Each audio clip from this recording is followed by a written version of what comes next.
Urban FM 104.5. Urban FM 104.5. Ça se passe sur les 104.5 Urban FM, la station urbaine. On est avec Mosley, rebonjour. Rebonjour Dafresh, rebonjour tout le monde, René Rude, Elvis et Fallon. Alors, l'actualité politique du Gabon, qu'est-ce qui se trame? Alors, apparemment, tout est calme là. Ouais, il y a eu vogue sur des eaux. Ouais. Des eaux tendres, calmes. Ouais, c'est vrai que l'environnement le calme avant la tempête est plus ou moins calme, notamment ces derniers jours, parce qu'il n'y a pas eu de grandes envolées. Mais ce qu'il faut dire, c'est que la plus grande actualité politique est toujours en rapport avec le dernier Conseil des ministres, avec le ministre d'État, porte-parole du gouvernement, Alain Claude-Bilémizé, et le ministre de la Santé et des Affaires sociales ont eu une communication hier pour pouvoir entretenir la presse sur les raisons qui ont conduit à la suppression du conseil d'administration et de la direction générale de la CNSS pour mettre une délégation qui va durer 12 mois, parce qu'il faut le dire, elle va durer 12 mois, le temps de trouver de nouveaux rouages qui permettraient à ce que la question de la CNSS soit plus ou moins réglée pour permettre à ce qu'il y ait une certaine respiration au sein de cette entreprise de droit gabonais, on va dire de l'État gabonais, et qui permettrait à ce que la question de la prévoyance sociale soit quand même un sujet qui pourrait connaître de meilleurs lendemains, parce que de plus en plus, tout le monde sait ce qui s'est passé à la CNSS et tout le monde a toutes les informations nécessaires pour pouvoir aujourd'hui juger de la pertinence du choix du gouvernement. Maintenant, à la suite, on verra, comme le disait Jean-Paul, le président d'un des syndicats de la CNSS la dernière fois, c'est de pouvoir juger le maçon au pied du mur. Au pied du mur qu'on voit mieux le mur. On pourra juger de la pertinence de cette délégation, parce que on espère simplement que l'administrateur provisoire pourra rentrer dans les pleins pouvoirs qui lui permettent de faire un redressement correct des choses et qui permettra à ce qu'au bout des 12 mois prévus, on ne soit pas un rallongement du mandat, mais qu'on soit dans une effectivité qui permettrait à ce que aussi bien les agents de la CNSS que les usagers de la CNSS, notamment les retraités et tous ceux qui sont concernés par la question, trouvent un tout petit peu le sourire et qu'on enregistre les désagréments qu'on connaît liés au retard de paiement des pensions ou encore à la maltraitance dont certains feraient l'objet. Donc, à ce titre-là, ils ont fait une communication hier. Ensuite, il y a qu'on devrait quand même revenir sur le bel hommage que le président de la République, Ali Bongo, a rendu à Omar Bongo, parce qu'il faut savoir que le 8 juin, on commémorait le 13e anniversaire du décès d'Omar Bongo Ondimba.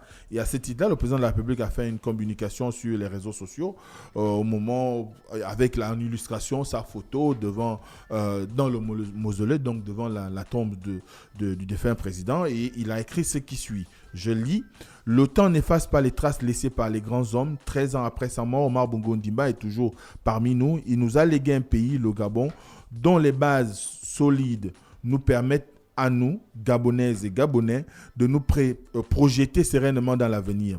En ce 8 juin, jour de sa disparition, je veux rendre hommage au nom de la nation et en tant que fils, au grand président, à l'homme d'État et au père merveilleux qu'il a été tout à la fois. Donc, fin de citation. Donc, pour Ali Bongo Ondimba, c'est clair que l'histoire du Gabon est concomitamment, on va dire, celle d'Omar Bongo aussi, parce que, comme j'ai pu le lire un peu partout, les gens reconnaissent quand même qu'il a été le président qui a lancé le Gabon vers la voie du développement. Vous savez que le président... Pourquoi il n'y a pas beaucoup d'éléments documentaires et historiques sur Omar Bongo 13 ans après sa mort? Les autres présidents africains ont fait des films, des documentaires, on sort des œuvres. Oui, il y en a quand même. Il y a des choses qu'on ne doit pas dire. Il y en a quand même eu, parce oui, que j'ai vu le coffret d'Alain Foka. Oui, le coffret. Ah oui, désolé. Voilà, il y a le coffret d'Alain Foka. C'est vrai que c'est pas suffisant. Le coffret d'Alain Foka est sorti trop tôt. Oui, trop tôt. C'est pas suffisant, mais il y a le recul historique qui devait permettre à ce que aussi bien les vidéastes, les documentaristes, les consorts des gens qui sont dans l'audiovisuel ou encore des historiens gabonais travaillent en collaboration pour écrire une histoire d'Omar Bongo qui peut se décliner en plusieurs épisodes. Et qui peut diriger les générations futures. Exactement, parce que si vous allez de 67 à 2009, c'est une période très riche, avec des moments de prospérité, des moments de pression politique, des moments de difficulté aussi sur le plan de la gestion de l'État. Si on parle de la décennie 67-77, c'est quand même la période où il y a le boom pétrolier et consorts qu'on connaît au pays. C'est la période des grandes décisions, la construction du chemin de fer, la construction des routes même à travers tout le pays. Les compagnies aériennes, la naissance d'un certain nombre le lancement des grands travaux. Voilà, le lancement des grands travaux. Donc, ce qui peut s'inscrire comme étant une période qui a conduit... Mais il y a aussi l'homme, le leadership africain. Bien sûr, bien sûr. Et mondial même. Est-ce qu'on peut retrouver, par exemple, ça à son mausolée, par exemple, son parcours, comment il a commencé? Mais c'est justement ça, on te dit qu'il n'y a pas, de la documentation historique. Je n'y ai pas été. Je ne peux pas m'aventurer à dire ce qu'il y a là-bas ou pas. Mais ce qui est sûr, c'est que quand on construit un mausolée, c'est pouvoir retracer l'histoire humaine et même professionnelle, historique de la personne, pour permettre à ce que les générations qui arrivent, parce qu'on ne crée pas un mausolée simplement parce que, pour la beauté de la ville ou de l'endroit où la personne se trouve. Non, on crée un mausolée parce qu'il y a un souvenir qu'on veut laisser imprimer quelque part. Donc, comme on a vu par exemple pour le mausolée Léomba, il y a un certain nombre d'informations sur la vie de Léomba que vous pouvez retrouver là-bas en fonction des différentes étapes de sa vie. Donc, certainement qu'il y a quelque chose comme ça qui peut être disponible au mausolée Omar Bongo. Mais comme dit Dafresh, par rapport au temps mis à la gestion de l'État, on devait avoir plus que le coffret de Alain Foka, quelques petits documentaires ça et là. On devait avoir un foisonnement même sur le plan du cinéma, c'est-à-dire sur le plan de la littérature, le président Bongo a sur le plan de la littérature, Blanc comme nègre que j'ai lu, voilà. Et puis il y avait encore un autre là, je sais plus. Sans compter les le livre vert et toutes ces choses-là, on devrait les retrouver quand même. Non seulement au niveau du mausolée, mais au niveau de la place publique. Même sur TikTok, il y a déjà des punchlines d'Omar Bongo. Ouais. Tu vois. Oui. Donc ça veut dire que même les petits qui sont sur les plateformes digitales ont déjà commencé le travail. Voilà. Les intellectuels, pourquoi ils fassent pas? Pourquoi ils font pas ça? Bon, certainement, tu sais, on est dans un système, un environnement où c'est le prince du moment qu'on adoube. Moi, j'ai envie de dire ça comme ça. Parce que depuis que le président Ali Bongo est là, il y a déjà au moins 4 à 5 livres qui sont sortis sur son magistère. Il y a un qui avait été écrit, je crois par Jonathan Toutoumongom, si je ne me trompe pas. Il y a la compile je comprends, mais je parle de ces discours de Dina Kolikosu. Je parle de l'histoire, je ne parle pas du présent. Oui, c'est ça que je dis, c'est que peut-être qu'aujourd'hui, beaucoup ne trouvent plus trop d'intérêt à parler de l'histoire d'Omar Bongo puisqu'il n'est plus là. Il n'y a pas d'archives. Or, ce qui est quand même assez intéressant aujourd'hui, c'est de savoir que Omar Bongo, c'est vrai, ça fait 13 ans qu'il est décédé, mais c'est 42 ans d'histoire publique au Gabon. C'est à peu près 70 ans de vie. Sinon un peu plus de 70 ans de vie. C'est 6 mandats de 7 ans au pouvoir. Voilà, c'est plusieurs années au contact non seulement des Gabonais, mais également de l'étranger. C'est le prix Himalaya pour la paix. Donc, il y a tellement de sujets qu'on peut aborder parlant d'Omar Bongo. Il y a tellement d'angles qu'on peut avoir parlant du temps passé au pouvoir. Mais, comme on dit, peut-être que ça n'inspire pas. Peut-être qu'il y a une omerta dessus, ou bien il y a une volonté manifeste de ne pas réveiller peut-être les vieux démons, parce que tu sais, quand on parle aussi de Omar Bongo, ce n'est pas seulement les périodes fastes, ce n'est pas seulement les périodes de débonnaire, il y a aussi la période de la dictature où on a connu le parti unique. Donc, certainement que pour ne pas choquer... Mais c'est tout ça l'histoire, en fait, Mosles. Oui, c'est tout ça. C'est ce qu'il dit. Peut-être c'est pour ne pas choquer. Je suis d'accord. Il est dans tous les angles. Pour s'éviter des foudres, donc les uns et les autres préfèrent peut-être ne pas parler de cette histoire, de ne pas aborder cette question. C'est comme tu verras quand on parle, par exemple, des choix économiques faits par Omar Bongo autour des années 70, 80 ou 85. Eh bien, on voit que, par exemple, dans le dernier livre écrit par Raymond Dosima, il ne juge personne. Il ne juge pas. Il met juste en branle, du moins, il lance les idées, qu'il y a eu des programmes qui ont été mis en place pour le rayonnement économique, par exemple le choix des grandes plantations, des grandes exploitations agricoles, d'élevage et qu'on sort à travers le pays en fonction des spécificités de chaque province. Mais il ne juge pas l'histoire. Il ne se constitue pas un juge par rapport à savoir si le choix qui avait été fait par Omar Bongo était bon ou pas, ou comparé à aujourd'hui, qu'est-ce qui pourrait être... Non, il présente la chose. Donc, il y a comme ça des moments dans l'histoire de Omar Bongo qui font que peut-être ça peut créer des blocages à ceux qui voudraient écrire sur son histoire. Est-ce que ça ne va pas arriver à des situations où vous pourrez avoir un retour de bâton parce que vous avez écrit un certain nombre de choses qui soit peut être vraies ou fausses, mais ce qui est sûr aujourd'hui, l'histoire de Omar Bongo, c'est une histoire riche de périodes de bonne conscience, de mauvaise conscience pour certains, ainsi de suite. Donc, à ce moment-là, il faudrait, comme tu le dis si bien, il faudrait que les gens s'y intéressent, il faudrait que l'environnement culturel, du moins les acteurs de la culture, ce n'est pas seulement les artistes et les chanteurs, ou tout ce que vous voulez, dont les plasticiens et consorts, mais il faut que ceux qui sont férus de littérature, les cinéastes et consorts, essayent un peu de produire des choses qui permettent quand même de se rappeler de ce père du Gabon moderne. Parce qu'il faut le dire, c'est le père du Gabon. Léon est le père de la nation, mais Omar Bongo, c'est le père du Gabon moderne. C'est vrai que la modernité dont on parle ici, aux yeux de certains, peut ne pas être celle qu'on attend, qui pourrait être comparable à celle des États-Unis ou de la France ou, je ne sais pas, du Royaume-Uni. Mais à notre échelle, par rapport à notre niveau de représentation, parce que chaque peuple a un niveau de développement qui lui correspond par rapport à son système de représentation. Aujourd'hui, on a un regard vers le monde qui est celui de l'émergence, mais dans 100 ans, les gens vont interroger l'émergence. Est-ce que cette émergence s'est concrétisée ou pas? Parce qu'Omar Bongo avait la vision de la rénovation. La rénovation, est-ce qu'elle s'est matérialisée ou pas? C'est ces questions-là qu'on doit aborder s'il faut écrire l'histoire de Omar Bongo. Et c'est une histoire, encore une fois, très riche, dense et qui peut plus ou moins servir de base même de travail pour beaucoup d'historiens, je ne sais pas, des personnes cultivées ou des intellectuels et qui aimeraient peut-être comprendre le Gabon. Parce que est-ce qu'on peut faire des comparatifs entre le système de gestion de l'État de Léomba, d'Omar Bongo et Ali Bongo Ondimba aujourd'hui? Est-ce qu'il y a une différence? Est-ce que dans l'organisation même, le respect des institutions et ainsi de suite, on peut faire des comparaisons.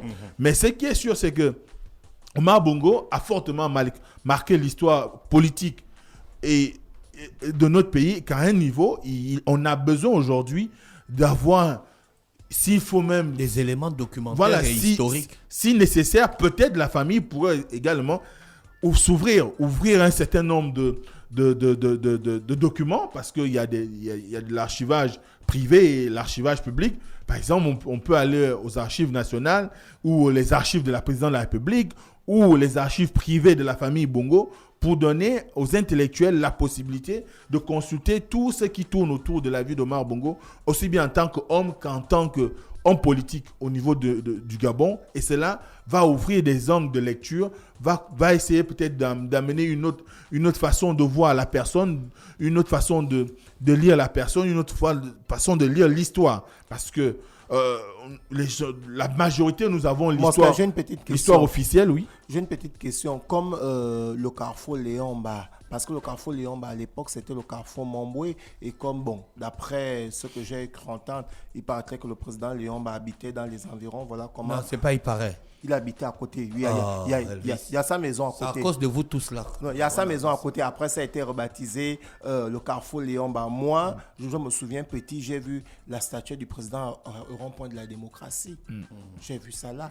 Est-ce qu'on... Bon, c'est une suggestion. Est-ce qu'on peut ramener la statuette là toi aussi, tu es comme moi. Rebaptiser? J'ai parlé de ça ici à Mosla une fois, non? Qu'on doit ramener la statue. Parce que moi, j'ai vu ça à l'époque. J'ai vu la statuette à la démocratie. Oui, Bongo Debout, à l'époque, on appelait ça Bongo Debout. Et quand je passais avec papa en voiture, il me disait, voici Bongo qui est là-bas. Parce qu'on voyait tout le président à la télé. Donc, quand tu es petit, on te dit, voici Bongo Kelo, tu vas avec la main, genre, est-ce qu'on ne peut pas ramener la statuette là et Mais créer... c'est Mosley que tu demandes ça. Non, c'est bon. Il fait une Bon. suggestion. Mais là, on parle de 13 ans du président, 13 ans du du président. Après, il y a une voiture double cabine blanche qui va attendre Mosley en Non, bas. c'est une suggestion. Donc, pas Mosley, c'est toi par maintenant rapport qui aux décides. autorités. Du Non, retour de la statuette.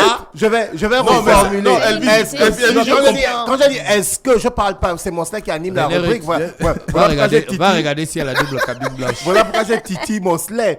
Est-ce qu'il ne serait pas possible de ramener, par exemple, la statuette et essayer de nous retracer l'homme, parce que l'homme, il est né à Léouaï en 35, en décembre, il était officier, Voilà. il était vice-président. Est-ce que tu vois un peu? Non, ce que c'est tu notre dis, histoire, Elvis. en fait. C'est Oui. 42 Mosley. ans. Elvis, ce que tu dis est essentiel, mais ce qu'il faut comprendre aujourd'hui, d'ailleurs, c'est même très bien que tu l'abordes, parce que même l'endroit où on a enterré Omar Bongo, beaucoup de Gabonais n'avaient pas compris pourquoi on a amené la dépôt d'Omar Bongo à Franceville. Parce que Omar Bongo, de lui-même président de la République, il a passé tout son temps à Libreville, donc dans l'estuaire. Ça aurait été bien si on avait un endroit où on pourrait enterrer nos hommes valeureux, nos meilleurs hommes, comme on a par exemple le Panthéon en France. Ça aurait été bien, peut-être que le mausolée Omar Bongo soit à côté du mausolée Léomba. Ça retracerait l'histoire politique du Gabon. Ça donnerait une bonne lecture de l'histoire du Gabon. Mais comme tu dis, la statuette de Bongo Debout ou du rond-point de la démocratie. On peut même baptiser même le rond-point de la démocratie au rond-point Omar Elle Bongo existe Liba. toujours, mais elle est dans une autre ville. Je crois que c'est Ngoni, si je ne me trompe pas. Oui. Non. Oui. Non, c'est pas là-bas. Non, c'est Ngoni, je crois. Ah bon? Si je ne me trompe pas. Parce que lorsque j'étais à Franceville dernièrement, je suis parti de Kondia pour Franceville. J'ai filmé cette statuette-là. Je crois que c'est Ngoni. Donc, la statuette, elle est Ngoni. Mais comment tu dis? Il y a beaucoup de choses qui s'appellent Omar Bongo au Gabon. Hein? Ouais. Bon, il y a... Mais un carrefour, c'est plus. Non, Regarde par exemple à Port-Gentil. C'est pas... Non, la fraîche. Non, Elvis. Je comprends son inquiétude. C'est pas parce qu'on donne le nom à un carrefour que forcément c'est symbolique. Tu parles du carrefour Léomba, À Port-Gentil, ça a toute une autorité. Non, hein. mais attends, tu as vu le carrefour triomphal Omar Bongo. Non, Il y a l'université Omar mais Bongo. d'après tu vas très loin. L'hôpital des armées Omar Bongo. D'après tu vas très loin. On a la statuette, le carrefour Léomba, où il y a une statuette dorée de Léomba. Tu as vu dans quel état Mais se trouve souvent l'entretien. cette statuette-là? Ah, parce qu'en Ngoni quand même, le cadre, il est beau. Moi, je l'ai vu. C'est bien entretenu. Est-ce qu'on est sûr qu'en venant à Libreville avec cette statuette, il y aura encore les conditions de sa préservation? Parce que une chose, on connaît comment ça se regarde. D'abord, tous les monuments qui sont dans Libreville, là, comment on les considère. Donc, à ce moment-là, bon, je ne dis pas qu'on ne devrait pas, mais c'est quelque chose d'important que tu soulèves. Parce que beaucoup de gens, peut-être, au lieu de faire un grand voyage, aller à Franceville ou aller en Ngoni, parce que pour les militants, par exemple, du PDG, ça peut être des lieux de recueillement, de pèlerinage. Voilà, un pèlerinage. Même pour Mais- tous les Gabonais, aller faire les selfies, etc. Tout ça, quoi. Voilà, c'est possible. C'est la culture. Mais il faut aujourd'hui qu'il y ait derrière une politique qui vise à promouvoir cette figure majeure de l'histoire politique de notre pays. Et ce n'est qu'à cette idée-là qu'on pourrait, encore une fois, être nous-mêmes en conformité avec notre histoire. Parce que ça ne sert à rien de mettre une omerta dessus. Ça ne sert à rien d'être dans une situation où on veut faire le déni de l'histoire alors que les faits sont là. Omar Bongo a fait 42 ans de pouvoir. Ces 42 ans, là, il y a eu des périodes charnières où il a construit le pays. Il y a eu des périodes de délaissement où il y a eu comme un abandon de la gestion de l'État. Il y a eu des périodes où il y avait suffisamment de vigueur dans le respect des normes républicaines, notamment la période du parti unique, comme il y a eu aussi des périodes de relâchement avec le retour au multipartisme. Donc, toute cette histoire, c'est notre histoire. Il faut qu'on commence, nous, à l'accepter. Il faut qu'on commence à l'intégrer avec ses bons et mauvais côtés, parce qu'il ne s'agit pas seulement de présenter une figure d'Omar Bongo, du père de la nation. Il faut aussi présenter l'aspect qui n'a pas été bon et accepter que c'est tout ça qui fait le Gabon qu'on a aujourd'hui. Parce que si ces derniers n'avaient pas commis les erreurs, peut-être qu'ils n'auraient pas eu à corriger un certain nombre de choses qui bénéficient aux générations d'aujourd'hui. N'oublions pas, par exemple, des fleurons comme la CNSS. C'est sous Omar Bongo que ça a été mis en place. Les déboires qu'on connaît aujourd'hui, ce n'est pas forcément dû à ses choix, mais le fait d'avoir pensé à un système de prévoyance sociale en y ajoutant par la suite La CNMGS, c'était une idée assez importante. Donc, il faut qu'aujourd'hui, on soit dans l'acceptation de cette histoire. C'est une histoire nationale. Omar Bongo était devenu... un égrégore.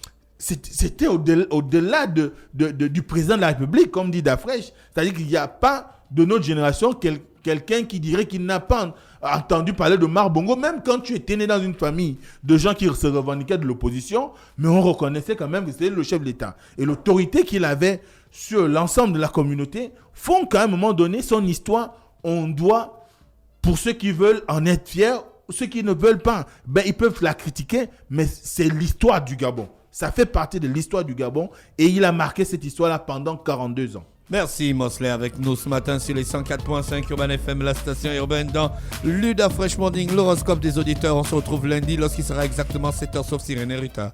Des informations des dernières minutes. On se retrouve le soir du côté du Waibar au Radisson pour la soirée Back to Life. On aura derrière les platines DJ Lil Chris.